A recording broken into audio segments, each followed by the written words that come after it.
多谢南宫兄提醒，就算找不到龙纹集结界时，能够去你说的天道拍卖场开一开眼界也是不错的。楚风已经决定要去那天道拍卖场一趟，就如他所说，就算找不到龙纹集结界时，但能够开一开眼界也是好的。毕竟那可是天道府所掌控的拍卖场。天道府是什么地方？那可是人族势力之中最强势力的代表，比四族还要强大的存在。九世就更没法与其相比了。而在那里拍卖物品人肯定也很多，能够见到不少大人物不说，奇珍异宝肯定也是少不了。兴许楚风还能在那里遇到感兴趣的宝贝，比如修炼奇物。若是真的能够遇到让楚风修为增进的宝贝，那对于楚风来说，那里还真是必须去的地方。确定接下来要去的地方后，楚风也是心情大好。而在与南宫雅等人的交谈中，时间过得很快，很快的太阳便彻底落了下去，这天也沉了下来。忽然间，那修炼仙湖的中心吹起一阵大风，那覆盖于湖面的白色雾气开始大风的席卷下开始消散。而这一刻，楚风五人皆是眼前一亮。自修炼仙湖的中心开始，随着白色雾气的消散，一片五光十色的光芒便闪现而出，在这夜色之下显得格外璀璨与耀眼。那就是修炼仙湖。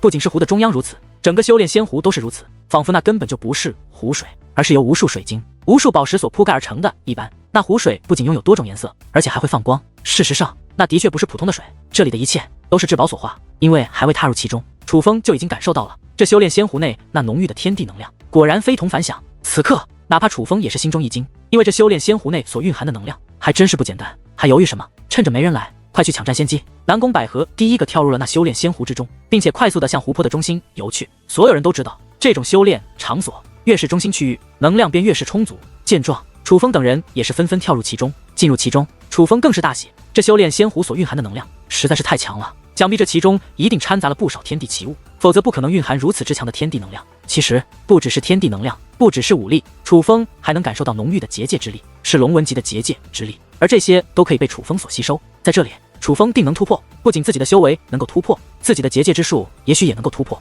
也许楚风运气好的话，在这里能够成为蛇纹级黄袍界灵师。若真的可以实现，那当真是一举两得，天大的机缘。这仙人岛不枉此行。此刻，淡台雪、南宫雅、南宫茉莉、南宫百合等人已经开始了修炼，而楚风自然也不怠慢，双目紧闭，下半身沉于水中，上本身浮于水面，双手捏诀，运转玄功。与此同时，跳动丹田之内那传承血脉那独有强大的炼化之力，开始炼化这湖内的天地能量以及结界之力。楚风这一修炼不要紧，顿时感觉磅礴的力量向自己汇集而来。甚至在楚风开始修炼的那一刻，他周围方圆100米之内的光芒也是暗淡了不少。虽然只是暗淡了一瞬间，但的确暗淡了。这是异象，是楚风激起的异象，因为除了楚风之外，淡台雪他们都没有做到这一点。只是尽管这里天地能量如此充裕，但楚风的修炼也不敢太过声张，他怕自己的传承血脉暴露出来，选择了很是隐晦于低调的修炼方法。而这种修炼方法也自然而然的使得楚风修炼的速度变得慢了很多。但是哪怕如此，楚风吸收这修炼仙湖能量的速度也远非淡台雪他们能够相比的。哪怕淡台雪、南宫雅、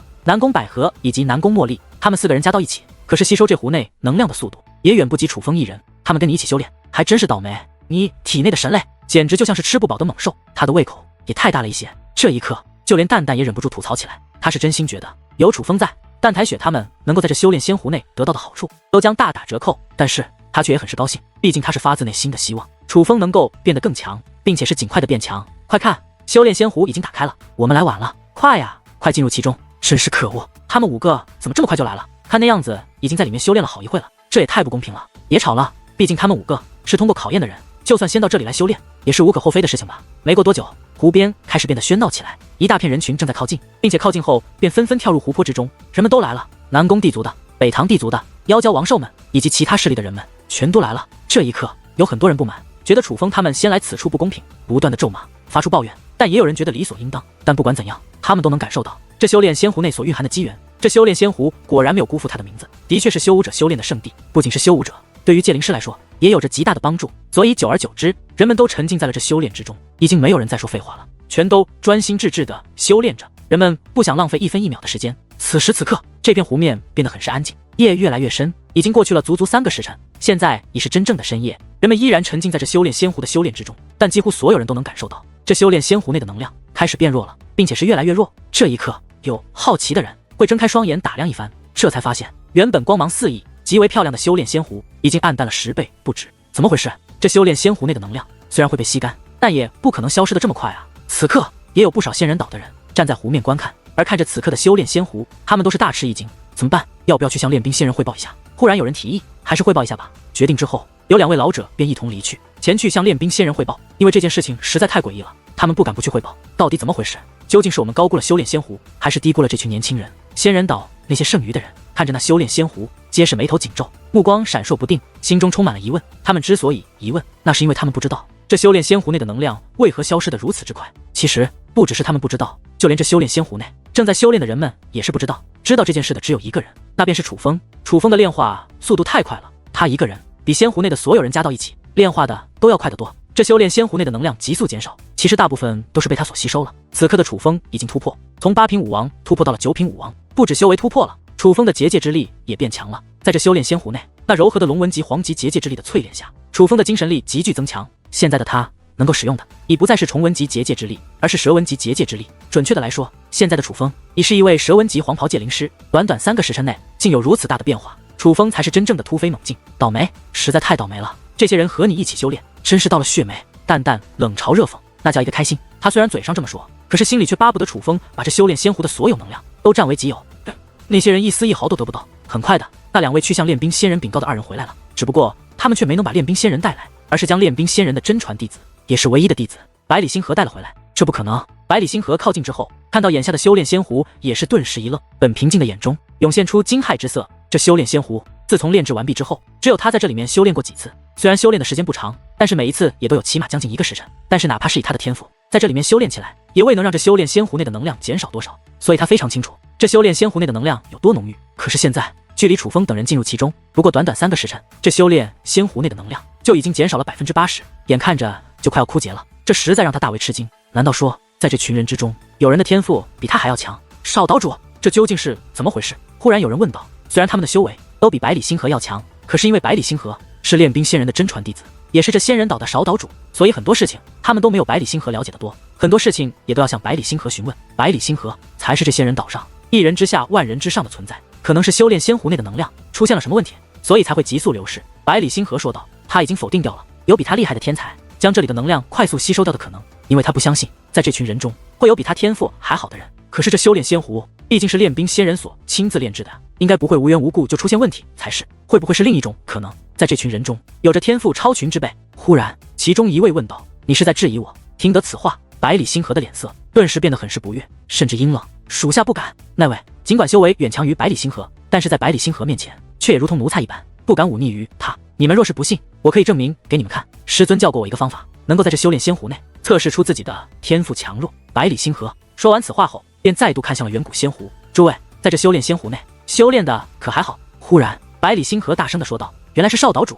很好，这修炼仙湖真乃修炼圣地，不愧是练兵大人亲自炼制的阵法，简直好的不能再好。少岛主帮我们转达于练兵仙人，我们真的是太感激他了。若不是练兵仙人，怕是我们这辈子也不可能找到这样好的修炼圣地啊。百里星河此话一出，将人们全部唤醒。此刻各种拍马屁的声音不绝于耳。诸位，其实这修炼仙湖除了能够修炼之外，还有一个功能，那就是能通过一种方法测试出你们修炼天赋的强弱。不知道诸位可否有兴趣一试？百里星河问道。竟有此事？少岛主不知是何方法？我想试试，我也要试。少岛主快请说，好让我试一试。听得此话，众人都变得兴奋起来。到了他们这个境界，想再测试自己的天赋强弱，其实是很难的。而得知在这里竟然有一种测试天赋的方法，他们自然是高兴得不得了。尤其是想到在场这么多人，可以都算得上是当代小辈之中的精英，所以他们都想侧面的比试一下，看看到底谁的天赋会更好一些。这个方法很简单，我教大家一个法诀，大家根据我这个法诀，在这修炼仙湖内修炼，就会在炼化仙湖之能量的同时，在周身产生波动。那波动若强，便会化作光圈，而光圈越多，便说明此人炼化这仙湖之能量的速度越快，修炼天赋也自然越高。大家看好了，就是这个法诀。百里星河说话之间，便开始摆动双手，以一个很慢的速度为大家演示一个特殊的法诀。这个法诀很好学，看过一遍之后，几乎在场的人就都学会了。很快的，便有人按照这个法诀修炼起来。而凡是按照这个法诀修炼的人，周身的湖面都产生了波动，并且慢慢的开始发出光芒，竟真如百里星河所说，形成了光圈。太神奇了，竟然真的可以！这一刻，所有人都按照这个方法做了起来，但唯独楚风除外，因为他若做了，就会暴露自己的天赋以及不正常的修炼速度。他非常清楚这个法诀是有效的，他若是照着做了，他的光圈会超过他人，这会引起轰动，会引起不必要的麻烦。楚风的心思，人们并不知道，他们此刻所关注的是谁产生的光圈比较多。毕竟只要谁的光圈多，便说明谁的修武天赋最好。而经过一番观察之后，人们很快便得出了结论，在这里的都是武之圣土，当代小辈中的精英，所以几乎每个人都能按照这个法诀产生光圈。其中最弱的是一重光圈，但大部分都是2重光圈，也有一小部分是3重光圈。至于能激起4重光圈的，那就更少了。这样的可以称得上是真正的天才。值得一提的是，南宫百合这样的南宫地族大小姐乃是5重光圈，而南宫牙与北唐子墨则是6重光圈。还有一位也与南宫牙和北唐子墨一样，激起了6重光圈，那是一名女子，身材妖娆，长得很是妩媚，是一位性感女子。尤其是她的身影，在这湖泊之中，且在光圈的映射之下，显得更为性感。但是面对这名女子，很多男子却也不敢妄想，因为这名女子不是人类，她的额头上有着一个尖锐的角，她不是人类，而是妖兽，她是妖蛟王兽中最强的那位最强的天才。而除了他们3个之外，南宫地族的超级天才南宫茉莉则是更为的引人瞩目，因为她激起的光圈乃是7重，比南宫牙和北唐子墨都要厉害。但是此时此刻，最引人瞩目却并非是南宫茉莉，而是最令人意想不到的人——淡台雪。淡台雪所激起的光圈竟比南宫茉莉还要多，乃是8重光圈，并且细心的人发现，淡台雪此刻的修为比起先前都有所变化，她已不再是2品半地，而是3品半地。她竟然突破了，在这修炼仙湖内直接突破了，太厉害了！想不到我们之中修武天赋最好的竟然是这位姑娘。这位姑娘叫做什么啊？不知是来自哪里，天赋怎会如此之强？这位姑娘长得貌美如花，宛如仙子一般，我早就知道她不是寻常人，只是没有想到她这么厉害。若是只强过南宫牙与北唐子墨也就算了，竟然还强过南宫地族的超级天才南宫茉莉。这一刻，人群沸腾了，他们都被淡台雪所表现的天赋所惊呆了，竟是8重光圈。想不到这个叫做淡台雪的姑娘竟然如此厉害。少岛主，不知你在这里面能够激起多少重光圈？有仙人岛的人好奇地对百里星河询问道。我与他一样，也是8重光圈。这个叫淡台雪的还真是不简单，竟有不弱于我的天赋。不过修武的天赋也是起伏不定，现在天赋好，未必代表以后的天赋也会一直这么好。并且修武一图天赋并不是变强的唯一，自身努力必不可少。但最重要的还是要有大的机缘，遇不到机缘，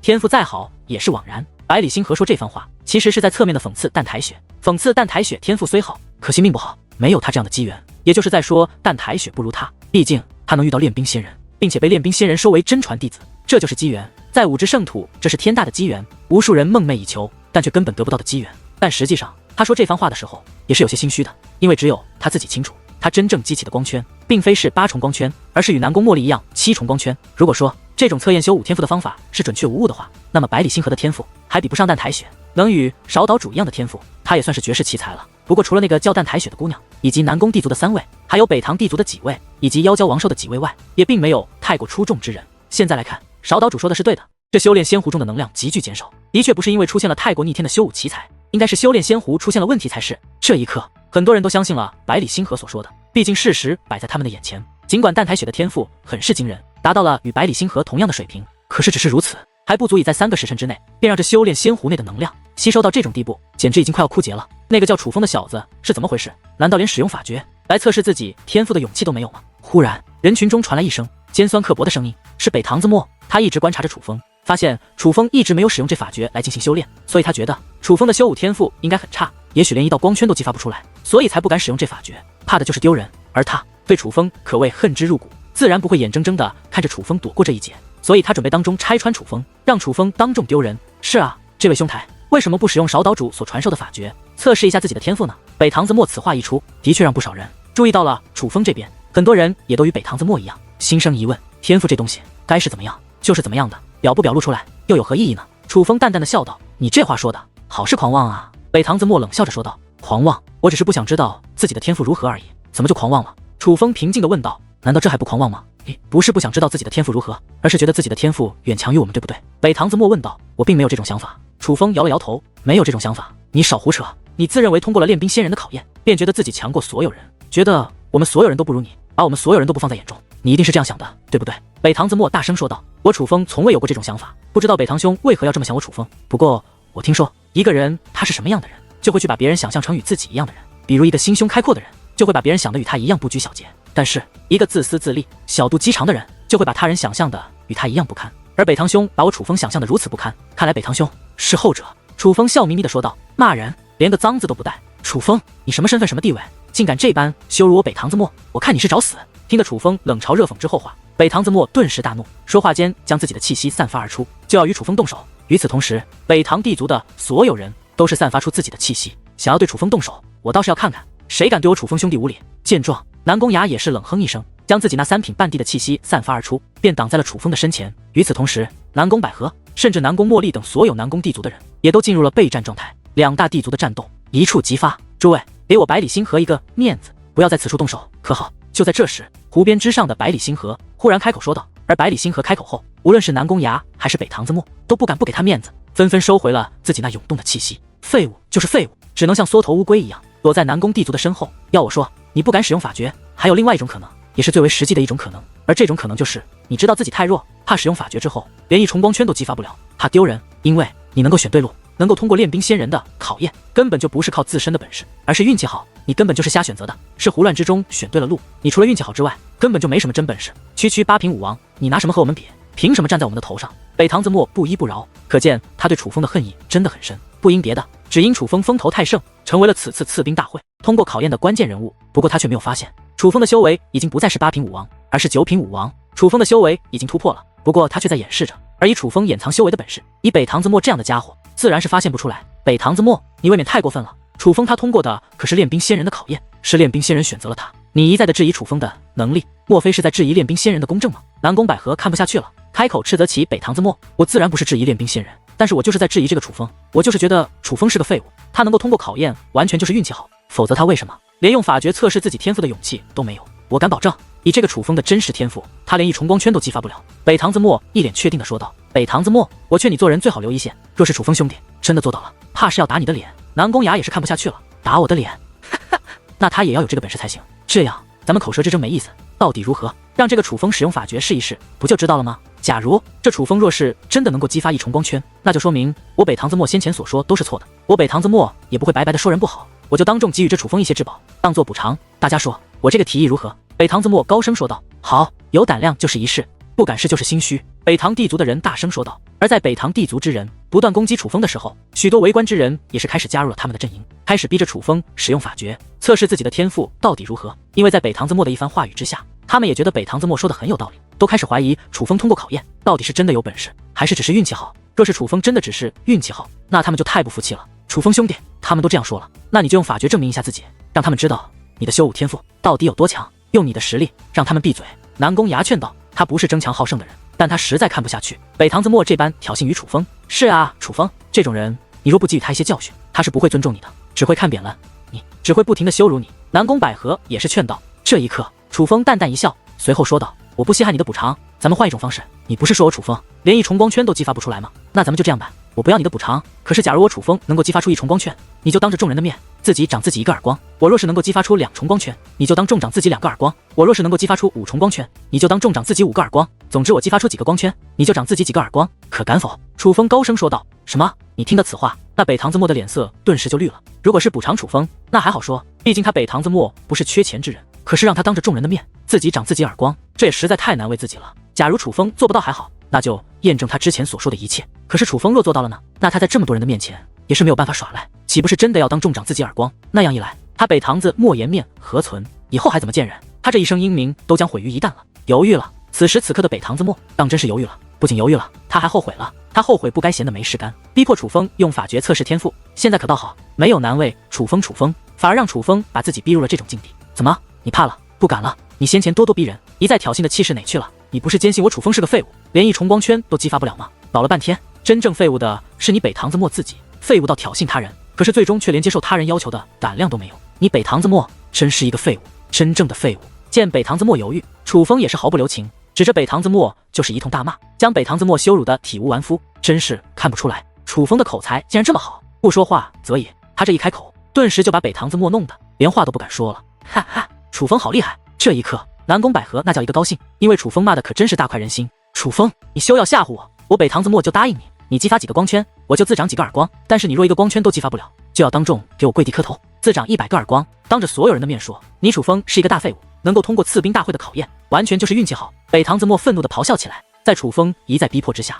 他真的是气坏了，已经失去了理智，就是要让楚风难堪，甚至不惜拿自己的名声做赌注。那好，那我就让你看看我楚风的天赋究竟如何。见北堂子墨应下，楚风也不犹豫，按照百里星河的法诀便开始修炼起来。而楚风刚刚修炼，一重光圈便在他的周围闪烁开来，这不可能见到这一幕。北堂子墨顿时脸色大变，身子一倒，向后倒退数步，因为他最担心的事情发生了，楚风并没有他想象的那么弱，竟真的激发出了一重光圈，这岂不是说他要当着众人的面打自己一个耳光了？然而最为让他无语的却还在后面，因为楚风周围浮现一重光圈之后，并没有因此而平静下来，反而是在第1重光圈之后，第2重、第3重、第4重、第5重、第6重、第7重光圈一一浮现。只是眨眼之间，楚风就激发出了7重光圈，这速度之快，简直令人啧舌。但最令人吃惊的是，楚风的光圈还没有就此停止，很快的第8重光圈便出现了。楚风的天赋已经达到了与蛋台雪同样的水平。这一刻，人群已经沸腾了，不仅是修炼仙湖内的人们，就连修炼仙湖外的人们，就连仙人岛的人们也都是吃惊不已。他们真是想不到，除了蛋台雪之外，还有第2个与百里星河同样天赋之人。而此刻，百里星河则是变得很不自在，因为他自己清楚，他实际上能够激发的光圈并非8重，而是7重。如果说只有一个蛋台雪比他强的话，他还能勉强接受。那么现在又蹦出一个楚风，同样比他强，他就很难接受了。怎么忽然之间5支圣土出现这么多天才？单单是来参加刺兵大会的人中，就有2个人的天赋比他百里星河还要强，这让自命不凡、觉得天下无敌的百里星河十分的不甘与不爽，仿佛遭受到了巨大的打击一般，内心非常的不好过。你们快看，楚风竟又激发出了1重光圈，9重光圈，这楚风竟激发出了第9重光圈。忽然间，有人惊呼一声，声音中充满了不可思议，因为他发现楚风在激发出第8重光圈之后，竟又激发出了1重光圈，楚风竟激发出了第9重光圈，可恶，竟停不下来了。然而，就在众人惊呼连连之际，楚风却是有些无奈，他本来是想施展这个法诀，达到与蛋台雪一样的水平后就停止的，可是不曾想，这法诀施展出来后，光圈就一直出现，而这个法诀也束缚了他，已经不受他的控制，仿佛这个测试不完成，楚风就无法停止一般。而在这种情况下，楚风也是毫无办法，只能听天由命，索性就将自己的真正天赋展现于众人的面前。于是乎，当第9重光圈出现之后，第10重光圈也是浮现，而最终楚风所激发的光圈也是停在了第10重上。这一刻，楚风终于恢复了自由，看着周身出现的10重光圈，楚风感觉还算好的，只比蛋台雪高出2重，想必也不会引起太大的轰动。可实际上并非如此，蛋台雪的8重光圈已是让人震惊不已，楚风这10重光圈当真是惊呆的众人难以自理。天才，真正的天才，超出了蛋台雪，超出了百里星河的天才中的天才。这一刻，莫说那些不了解楚风的人，就连了解楚风的人也是震惊不已。南宫崖、南宫百合、南宫茉莉，甚至是蛋台雪，都是一脸的吃惊。尽管他们早就知道楚风的修武天赋非同小可，但却没有想到楚风强到了这种地步。不可能，这不可能，你一定是作弊，你怎么可能激发出10重光圈？想我北堂子墨天赋异禀，也只是激发出了6重光圈而已，而你一个从未听过的废材，一个区8品武王，凭什么激发出10重光圈？你凭什么作弊？这绝对是作弊，你一定是在作弊。北堂子墨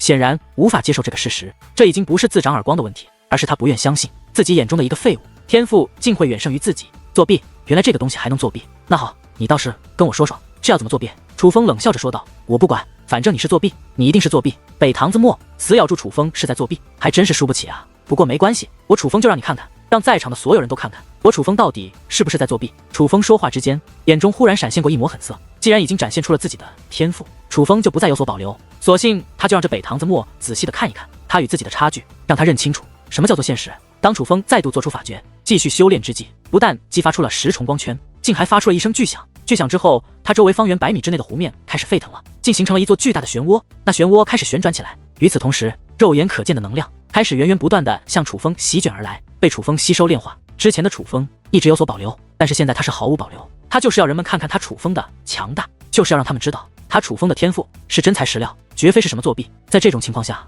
楚风也不再隐藏修为，而当他9品武王的修为释放而出后，人们还都觉得楚风是当众突破了。这一刻，在场之人真的是瞠目结舌，目瞪口呆，因为在楚风这疯狂的修炼之下，单单是用肉眼，他们就能看到这修炼仙湖内的能量是怎么没的。这一刻，所有谜题已经全部解开，原来并非是这修炼仙湖出了问题，而是楚风一人加快了这修炼仙湖能量消耗的速度，是楚风凭借一己之力，在3个时辰之内便将修炼仙湖吸收的快要干枯。而事实上，此刻的修炼仙湖已经干枯了，在楚风使尽全力疯狂的吸收之下，修炼仙湖已经干枯了。终于，楚风停了下来，他已经将修炼仙湖内的能量彻底吸干了，可谓一丝能量都不剩。不过可惜，尽管他在突破到9品武王之后，又获得了非常浓郁的能量，可还是未能突破到半地境。你都看到了，现在你知道我楚风究竟是否作弊了？楚风对北堂子墨问道。这一刻，北堂子墨如同石化了一般，站在那里一动不动，而他的表情也很呆滞，就如同被吓傻了一般，连一句话都说不出来，受到了极大的刺激。怎么，现在说不出话来了？你是不好意思说话，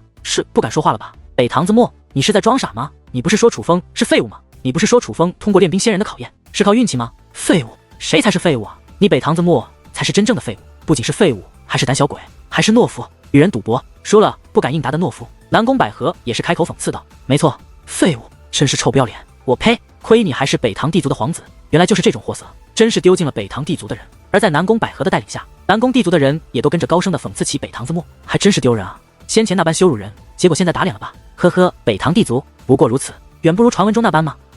就如南宫帝族所说，这北堂子墨根本就是一个废物。最令人意外的是，不止南宫地族的人在羞辱北唐子墨，竟然连妖蛟王兽们也开始羞辱北唐子墨。而除了南宫地族与妖蛟王兽们之外，便没有人敢再说北唐子墨了。但这不代表他人不想说北唐子墨，这不代表其他人就觉得北唐子墨没错，是实际上刚好相反。这一刻，所有人都觉得北唐子墨是自讨苦吃，是自己作死，他活该，他自作自受。很多人其实都想北唐子墨，只是碍于北唐地族的实力，他们不敢说而已，所以只能把话憋在心里，全都给我住口。忽然，北唐子墨怒吼一声，他的这声怒吼使得南宫地族以及妖蛟王兽们更为不悦，心想：你都已经这般了，竟然还敢犯横，真是找死！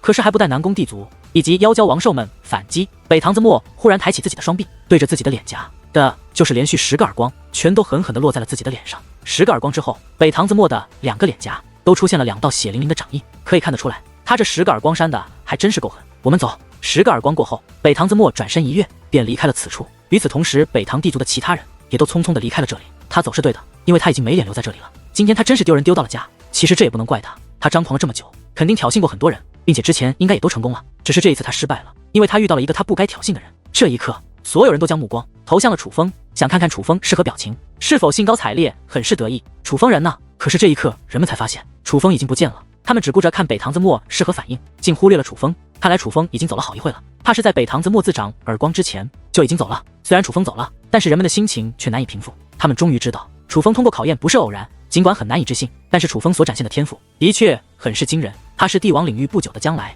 又要传出一个人的大名，这个人叫做楚风。少岛主看来并非修炼仙湖出了问题，而是那个叫做楚风的年轻人乃是一位妖孽，是他在短短4个时辰不到的时间便将修炼仙湖给吸干了。仙人岛的人对百里星河说道：的确如此。百里星河平静地点了点头，虽然他表面很是平静，可是他袖袍内的双拳却已是握得很紧，甚至连血管都快要爆炸起来。他的内心正在翻江倒海，风起云涌。此刻，楚风已经回到了自己的住所之中。楚风之所以这么快回来，那是因为他已经知道自己掀起了轩然大波，怕是有不少人要与自己套近乎。楚风不想交这种墙头草一样的朋友，所以便神不知鬼不觉地离开了那里，回到了自己的住所。这处住所是仙人岛给安排的，除了仙人岛的人外，几乎没人知道楚风住在这里，所以楚风也就不怕有人来打扰自己。真是爽歪歪，就是应该这样，何必遮遮掩掩？这样展示自己不是更好？修武世界，强者为尊，你不展露自己的实力，凭什么让人尊重你？你唯有展现了自己的实力，才能获得他人的尊重。此刻，蛋蛋显得异常兴奋，不断的为楚风拍手叫好。展露实力的确会获得他人的尊重，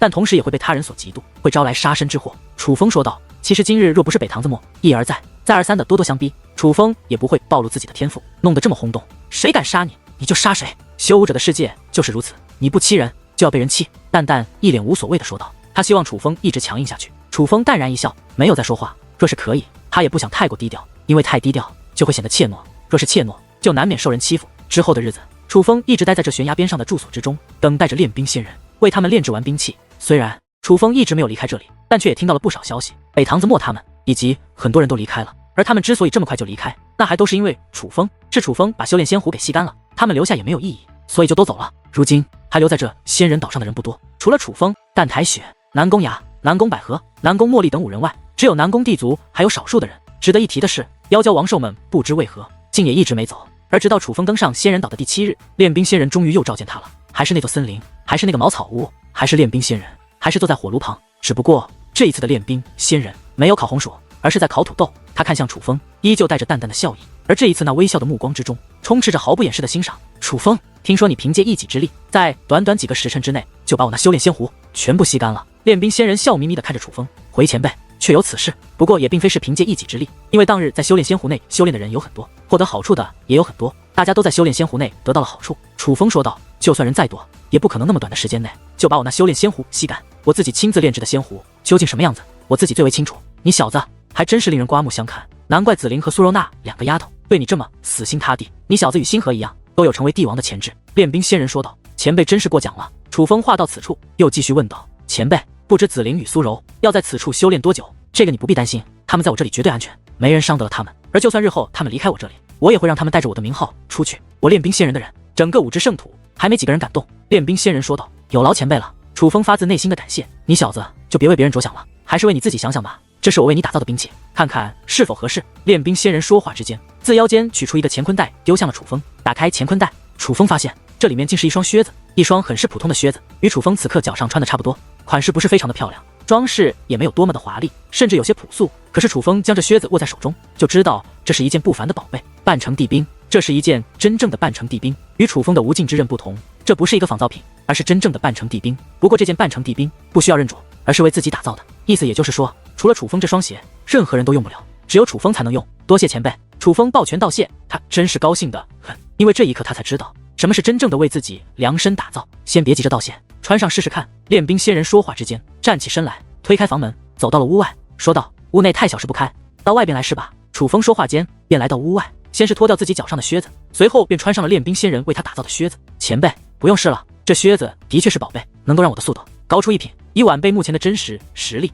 ，5品半地不是晚辈的对手，6品半地也是能够勉强一战，但是7品半地我绝对不是对手。可是有了这双靴子，我就算打不赢7品半地，也能够跑得赢7品半地。这双鞋子虽然在战力上除了提高我的速度以外，帮不到我什么，可是早逃命上却是能够帮到我，是保命的利器。楚风说道：“不错，果然有些本事，竟然只用感应的就能感应到我这双鞋子的价值所在。不过楚风，我的这双靴子可不止如此，我为你炼制了10张符，你只要将这符放在靴子上，让二者融合，你的速度就会再度提升。5地之下，没人追得上你。”练冰仙人说话之间，取出10张符纸递给了楚风。楚风还没接过那符纸，单单是用眼睛看的，就知道这符纸的厉害。这一定是耗费了练冰仙人不少时间才炼制而成，因为这符纸实在太厉害了，简直是无价之宝。前辈，您对楚风的大恩大德，楚风无以为报，但若有一日楚风有能力报答于您，晚辈一定会报。楚风抱拳说道：“这是说的哪里话？我举办这赐兵大会，本就是要寻得你这样的优秀小辈，赠予兵器。你通过了我的考验，就理当得到我的赐予的兵器，这是你应得的，不必客气。不过话说回来，楚风，防人之心不可无，你独自一人出门在外，千万多加小心一些。虽然你我相识不久，但我看你是个人才，不想你的性命葬送于小人手中。”练冰仙人说道：“多谢前辈提醒，晚辈会注意的。”楚风说道：“回去吧，明天就要离开了，早点回去休息吧。”练冰仙人说道：“那晚辈告辞了。”楚风告别之后，便径直地返回了自己的住所。练冰仙人的话已经很明白了，兵器已经给予了楚风，楚风他们也就不能继续留在仙人岛了。这场赐兵大会将要结束，明日不管是想走的还是不想走的，都必须要走了。想到要走了，楚风还真有些不舍。他不舍的不是别人，正是自己的2位爱人紫菱与苏柔。可是还未走到自己的住所，楚风却忽然大喜，脚步不由加快，一把推开了房门。紫菱、苏柔，你们2个果然在。看到屋内的那一个身穿紫裙，一个身穿蓝裙，一个清纯甜美，一个成熟妩媚的2位俏佳人，楚风更是大喜。这一刻，他终于知道练冰仙人为什么这么急着让他回来了。显然紫菱与苏柔的出现不是偶然，应该是练冰仙人安排的。楚风哥哥，你可真是厉害，竟然能够让练冰仙人如此欣赏你，在你离开之前，还特意让我们2个来陪陪你。紫菱与苏柔一同说道，他们2个一脸的笑容，显然能够再见到楚风，也是非常的开心。来陪我，那今晚不走了。楚风一把抱住了2人，笑眯眯的说道。听得此话，紫菱与苏柔都有些脸红，但最终2人却默默的点了点头。哈哈，那可实在是太好了。这一刻，楚风更是大喜，他对练冰仙人的看法再度发生了转变，对这练冰仙人的好感也是再度增加，因为他发现这练冰仙人实在是太善解人意了。不对，你们2个突破了，竟然突破的这么快，好是厉害。忽然，楚风发现紫菱的修为已是3品半地，苏柔是修为乃是2品半地，他们2个都突破了，看样子不像是今日才突破的，突破应该也有几日。这个速度比他预想的还要快，哪有你厉害？不仅突破了，还把整个修炼仙湖都吸干了。苏柔笑着说道：“你们都知道了。”楚风有些不好意思：“当然知道了，不仅知道你吸干了修炼仙湖，还知道你让他北堂子墨吃了大亏，当众自长10个耳光，可真是丢人丢到家了。当日刚听到这个消息的时候，我和苏柔姐姐都高兴坏了，让他挑衅你，真是恶有恶报，活该。”紫菱一脸解气的说道：“高兴坏了的是你吧？我早就习惯了。自从楚风在青龙宗内小有名声之后，就没见过有人能欺负他，都是他欺负别人的。”苏柔说道：“我的2个宝贝，你们可就别挖苦我了，多日不见，你们可知道我多想念你们。”楚风说话之间，忽然大袖一挥，布置一道结界，将这屋子封锁，随后便将紫菱与苏柔一同抱到了床上。这一天，紫菱与苏柔没有走，就连晚上也没有走，而这一晚楚风睡得很香，能够在2位爱人的陪伴下共度一晚，这对于如今的楚风来说简直就是奢望。而这种奢望的事，如今终于实现了。楚风一觉醒来，发现苏柔与紫菱早就起床了，他们2个早就梳洗打扮好，不仅如此，还亲手用结界阵法为楚风烹制了一道丰盛的大餐，好香啊！虽然除了食物之外，无论是碗筷都是结界所化，但楚风却吃得很香，并且也是发自内心的好吃，毕竟这是他心爱之人所烧的饭菜，这里面有爱的味道，好吃就多吃一点。紫菱与苏柔并没有与楚风一起饮用，就那样用双手拄着自己的下巴，笑眯眯地看着楚风进食。你们2个也吃啊？楚风说道。我们2个不饿，你多吃点吧，可要吃光哦。苏柔与紫菱一同说道。你们放心，我会吃光，不过你们也要陪我吃。来，张嘴。楚风夹起一道菜递到了紫菱的嘴边，面对楚风这个举动，紫菱像是无法抗拒一般，不由自主地张开了小嘴，将这道菜放入了口中，幸福地咀嚼起来。来，我的柔儿。楚风随后又夹了一道菜递到了苏柔的嘴边，他还真是不偏心。没个正形，苏柔笑着瞥了楚风一眼，随后还是与子玲一样，张开小嘴将这口菜给吃了下去。随后楚风三人便你一口我一口，最终还真将这一桌子菜给吃完了。尽管这里不是他们的家，但是此刻这屋内却充满了一种气氛，那就是温馨。只要有这种气氛在，此刻这里便是他们三人的家。此刻楚风与子玲还有苏柔三人都有同样的感觉，他们不想分开，希望每天都能这样在一起，哪怕什么惊天动地的事情都不做，只是这样过着平淡的生活也是足矣。不过可惜他们不能，尤其是楚风更是不能，他有太多事情要去做。有人来了。忽然子玲与苏柔的目光变得谨慎起来，虽然练兵仙人允许他们两个来陪楚风，可却也不想让太多人知道他们与楚风的关系。没事，是仙人岛的前辈，你们在屋内等我。楚风走了出去，果不其然，很快的那位招待他的仙人岛老者便走了过来。楚风小友，赐兵大会已经结束，尽管老夫很不想说这句话，但还是想要提醒你一下，到了分别的时候了。那位老者说道。楚风明白，收拾一下就走。楚风说道。对了，妖娇王兽的公主想要在离开仙人岛之前见见你，她已经执着好多天了，说见不到你就不离开。忽然那位老者说道。妖娇王兽的公主，她居然要见我。听得此话，楚风有些意外，他自然也知道妖娇王兽的公主是谁，定然就是妖娇王兽中实力最强、天赋最好的那位。那位不仅修为与南宫崖、北堂子墨，包括如今的淡台雪一样，都是三品半帝，在那修炼仙湖内的法诀测试中，还激起了与北堂子墨和南宫崖同样的光圈，很是不凡。而楚风之所以对他有印象，倒并非因为这些，主要还是那一日北堂子墨刁难的时候，那位公主也率领妖娇王兽的人帮着楚风抨击北堂子墨来着。虽然那是在楚风表现出天赋之后，他才开口帮着楚风说话，这样一来就说明他不是看着楚风顺眼才帮楚风，而是觉得楚风有天赋好，才想与楚风结交。在我仙人岛做客，是不能向一个客人透露其他客人行踪的。不过他很是坚持，我们左思右想，还是决定和你说一声。不过决定权还是在你，你想见他吗？若是想见，我就将他带过来；若是不想见，就当我什么都没说过便可以了。那位老者再度说道。虽然不知他找我何事，但能在此处相会也是缘分。既然他想见我，那就有劳长老带我过去，我去见他吧。楚风觉得多一个朋友总比多一个敌人强，更何况对方是妖娇王兽，这妖娇王兽的公主竟然执意要见他，他若真的拒绝，怕也不好。你若要见的话，我去把他带过来就好，你不必跟我过去，在这里等着吧。老者说话间便离开了。子玲妹妹，快看看，看看咱们的楚风，想不到他还是这么有魅力，无论走到哪里，无论什么身份什么地位的女孩子都会对他有好感，想不到连妖娇王兽都对他有兴趣了。就是我楚风哥哥的魅力可真是越来越大了。苏柔与子玲自屋内走了出来，虽然他们二人是在调侃楚风，拿楚风开涮，但话语之中却也有意无意的散发出了淡淡的酸气。我的两位宝贝，你们千万别这么说，我对妖兽可没兴趣啊。楚风一脸的苦笑，谁知道你有没有兴趣？我和子玲妹妹不方便送你，就先走了。苏柔说话间便拉着子玲就要离开。爷啊，怎么这就走了？楚风很是不舍，不走怎么办？就算我们不走，你也马上就要离开仙人岛了，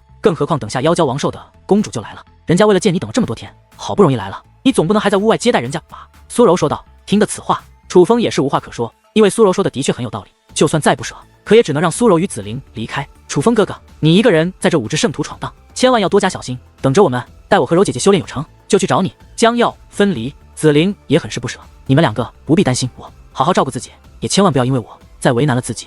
楚风害怕子玲与苏柔为了增强修为，再做危害自己身体的事，要想不让我们两个担心，就好好照顾自己，别那么爱逞英雄。在这里有很多人是你惹不起的。苏柔刀子嘴豆腐心，到最后还是说出了柔情的话，谨遵两位老婆大人的命令。楚风说话之间抱拳施礼，做出了一副毕恭毕敬不敢违背的样子。你呀，面对这样的楚风，双眼本已泛红的苏柔与子玲也是笑了起来。最终子玲与苏柔还是离开了，离开之时频频回头，向来坚强的两个女子再度红了双眼，落下了泪。这样的子玲与苏柔不像是楚风印象中的他们，可是这也说明了他们对楚风的感情至深，深到难舍难分。有这样的女子爱着自己，楚风觉得自己很幸运，但楚风却也没有太过伤感，因为他知道此番别离只为下次相见。苏柔与子玲离开没有多久，那位老者便带着妖娇王兽的公主来了。楚风猜的没错，这位妖娇王兽的公主的确就是那位妖娇王兽中修为最强的小辈，这是一位很是性感的女子，至少外表是这样的。之前楚风印象中的她很是冷漠，但是此刻的她却是满面笑容，那眯成两道月牙，颤动着长长睫毛的眼睛，以及那红润的嘴唇，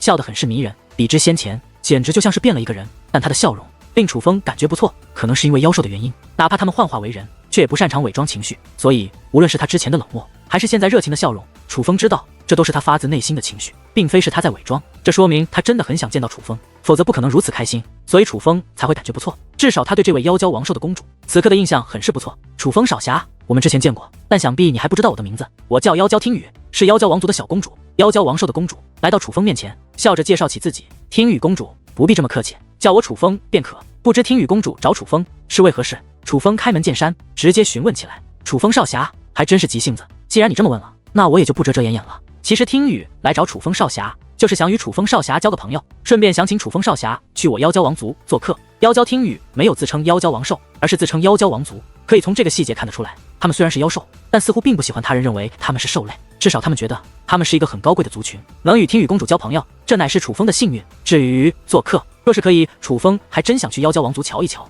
只是楚风目前有事在身，怕是要辜负听雨公主的好意了。楚风笑着拒绝，楚风，没有关系，我并不是说让你今日就到我族中做客，我的意思是待你有时间了，可以随时去我妖娇王族之中做客。对于我来说，你是贵客，无论什么时候，只要你去都可以。未来1年之内，我会在族内闭关修炼，所以1年之内，你什么时候来都能见到我。只要我在，定然会盛情款待于你。妖娇听雨说话之间，取出了一个令牌，递给了楚风，拿着它到我妖兽王族，没人敢拦你。楚风看到这个令牌，顿时眼前一亮，因为这个令牌很是特殊，虽然巴掌大小，但楚风却一眼就看出来，这个令牌乃是由鳞片所制，并且这上面有着与妖娇听雨相同的气息，这多半是妖娇王兽的鳞片。听雨公主，这个令牌，莫非是？楚风惊讶地看着妖娇听雨。楚风，你真的很聪明，你猜对了，这个令牌乃是由我身上的鳞片所制成。不过你不用害怕，这是我妖娇王族内特殊的规矩，用自身鳞片制成的令牌来邀请友人，乃是我妖娇王族最高的邀请，说明受邀之人很是重要。妖娇听雨笑着解释道：“原来是这样。”楚风接过了令牌，单从这令牌上，楚风就感受到了妖娇听雨的诚意，所以他保证道：“听雨公主放心，待楚风忙完，定会到妖娇王族去探望公主。”那听雨就在妖娇王族等着楚风少侠的到来了。听得此话，妖娇听雨笑得很是开心，大方而迷人。他是在为能邀到楚风而发自内心的高兴，看来他是真的很想结交楚风。随后，妖娇听雨便离开了。而在妖娇听雨离开后，楚风也是离开了仙人岛。在仙人岛内，有着一个传送阵，可以直接将楚风等人传送到安全的海域。当楚风的视线恢复之际，发现海域四周全是人，密密麻麻的人山人海。显然有很多人虽然没能登上仙人岛，甚至没有登陆仙人岛的勇气，可是他们却并没有离开，仍然滞留于此处。楚风，你总算回来了，我还以为你出了什么事情回不来了。楚风刚刚回过神来，一道身影便自人群走出，那是红强。此刻红强面色红润，满面的兴奋，显然如楚风他们猜测的一样，红强他们虽然未能进入仙人岛，但那风暴也没有伤害他们，只是将他们隔绝出来了。而此刻在红强的身后还跟着淡台雪，淡台雪一如既往的平静，但却一如既往的美。冬雪之中一朵盛开的花朵引人瞩目，显然淡台雪不仅先一步回来了，还将楚风在仙人岛内所经历的事情全都告诉了红强，并且楚风还注意到此刻淡台雪所穿的裙子虽然依旧是洁白干净，胜过冬雪，并且与之前的那条没有太大的区别，但楚风还是一眼就看出来，这条裙子并不是淡台雪之前所穿的裙子。这条裙子很不简单，尽管隐藏得很深，但还是被楚风看了出来，因为这条裙子与楚风此刻所穿的靴子有相同的气息，这是练兵仙人的手笔，想必这就是练兵仙人所谓淡台雪所打造的半成地兵。这应该与楚风的靴子不同，不是提升速度的，而是守护身体的，并且具有一定的反噬功效，与楚风那无形反伤阵有着相同的功效，但威力怕是比楚风的无形反伤阵还要强。这倒也是合了淡台雪的意愿，因为楚风知道淡台雪想要的就是这样的兵器。真没想到练兵仙人竟这么了解他们，为他们都打造了合身的兵器。楚风，听淡台姑娘说，你小子在仙人岛上可是大显威风啊。此刻红强已是来到楚风近前，看着此刻的楚风，他是满面的欣赏与欣慰，很是高兴。楚风，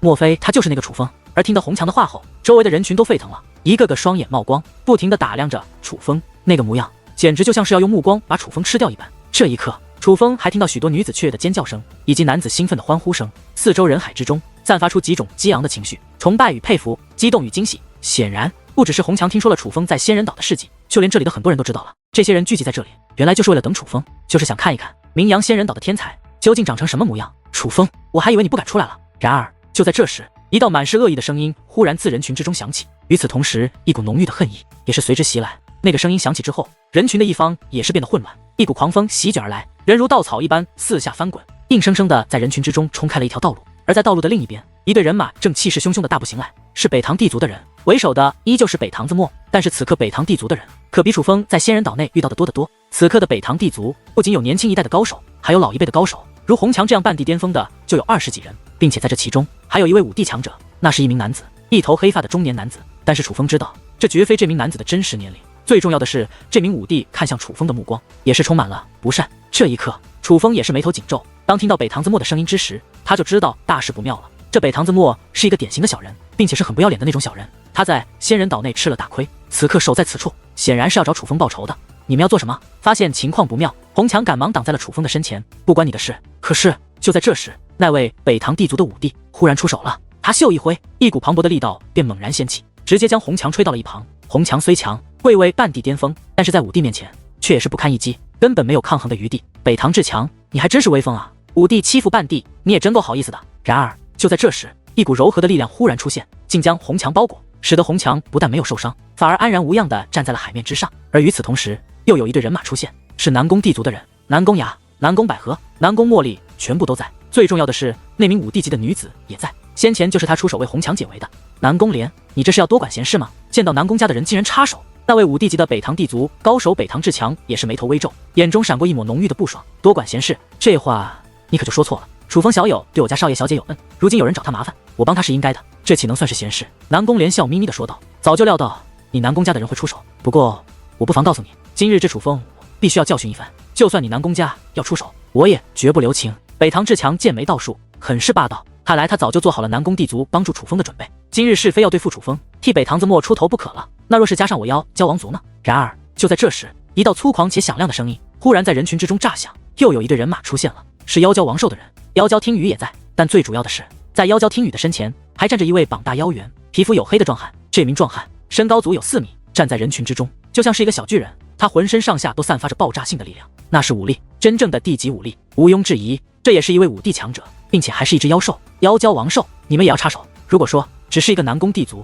北唐志强还并不惧怕的话，那么当妖蛟王兽出现之后，他的确犹豫了。以1敌2，他显然各个方面都不占优势，这样的形势很是不妙。但是他也有些怀疑，他想不通，向来不爱与人类打交道的妖蛟王兽，为什么要帮助楚风？这简直不合乎常理。事实上，不仅他这么想，此刻周围的很多人都这么想。人群之中早已是议论纷纷，他们在猜测着妖蛟王兽只是随口一说，还是真的要帮楚风。假如说妖蛟王兽真的要帮楚风的话，那这可就实在太不得了了。至少楚风的人格魅力也太强大了一些。楚风乃我朋友，你若动他，就是与我妖蛟王族过不去。妖蛟听雨高声说道，却也给予了众人一个答案，他妖蛟王兽就是来为楚风出头的。听得此话，不仅北唐志强眉头紧皱，很是无语，就连北唐子墨以及北唐地族的所有人都很是无语。他们最不希望发生的事情还真就发生了，妖蛟王兽还竟真的要为一个楚风而与他北唐地族为敌。其实若是单打独斗，他北唐地族自然不会怕妖蛟王兽，可是此刻还有一个南宫地族，他们二者联手的话，他们显然不敌。楚风难怪这般有恃无恐，原来早就拉拢好了关系，找好了帮手。好，咱们就走着瞧，我倒是要看看他们能保得了你一时，能否保得了你一世。北唐子墨发话了，他知道今日这种情况下他是没办法动楚风了，所以只能就此罢休。话到此处，北唐子墨大袖一挥，潇洒转身就要率领众人离去。等一等，可就在这时，楚风却忽然开口了。楚风不是软柿子，对方大庭广众之下刁难于他，甚至还差点伤了红墙前辈，他岂会善罢甘休？哪怕对方是北唐地族，楚风也绝不放过。怎么，你莫非还想留我不成？你有这个本事吗？见楚风唤他，北唐子墨也不惧怕，因为他知道他们若不出手的话，南宫地族与妖蛟王兽也绝对不会率先对他们出手。而若是没有了南宫地族和妖蛟王兽的话，区楚风等人又何足畏惧？北唐子墨，我想知道你为何要一而再、再而三的挑衅于我？我似乎没有做过得罪你的事。楚风故作不解地问道。对啊，北唐地族为什么要找楚风的麻烦呢？而楚风此话一出，周围的人群之中也顿时是议论纷纷。他们先前只顾着看热闹了，却没有猜想北唐地族与楚风的过节起于何时。现在听楚风这样一说，他们就都很好奇了。他们好奇北唐子墨为什么要找楚风的麻烦。这一刻，北唐子墨眉头微皱，不知如何回答。毕竟他总不能当着这么多人的面说他就是嫉妒楚风吧。